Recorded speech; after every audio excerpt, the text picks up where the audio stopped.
have learned how the COVID-19 pandemic has affected our mental health, and many have experienced it firsthand.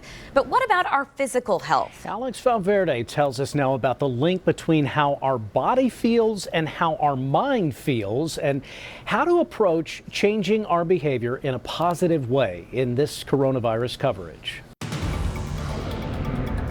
Dr. Timothy Ainger, a clinical neuropsychologist with UK Healthcare, says that people often think of mental health and physical health as two separate entities, but in reality, they are both controlled by the same thing, the brain. So making that connection on how one affects the other can help us pinpoint a problem and find a solution. When people are in a depressed state, they're showing a decreased physical energy sometimes, but that's a reflection of the decreased mental energy that they're having. And that can lead to less time spent exercising, less time and energy put forth into eating well, a weaker stress response. And these things sort of build into a downward negative spiral. But it's a spiral that can be turned around.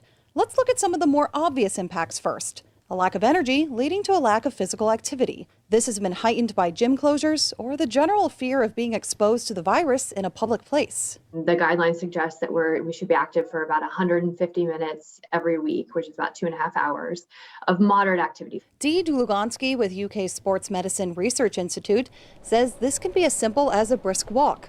She also says it's not just important to think about how we can be active, but how inactive we are while being at home. Sedentary behavior has its whole host of risks that are associated with just sitting down too much. Even if we just start by standing up more, trying to stand up once an hour or once every half hour could really be helpful. So even if you're feeling down and don't have the energy for an intense workout, literally simple steps can build up and make a difference. But the way our body reacts to stress isn't always that obvious. Biochemically, what happens in the body when we're under stress and fatigue and exhaustion is we're running a loop on our sympathetic and parasympathetic nervous system.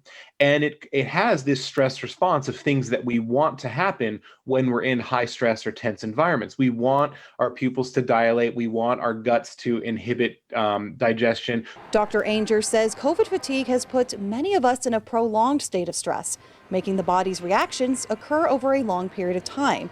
And that can make us more vulnerable to physical complications like hypertension, diabetes, or a weaker immune system. So even if you haven't noticed any physical health impacts over the last 8 months, that doesn't mean they don't exist. So in addition to finding any time to be active, it can help to talk openly with both a mental health and physical health professional. In Lexington, Alex Valverde, LEX 18 News. It is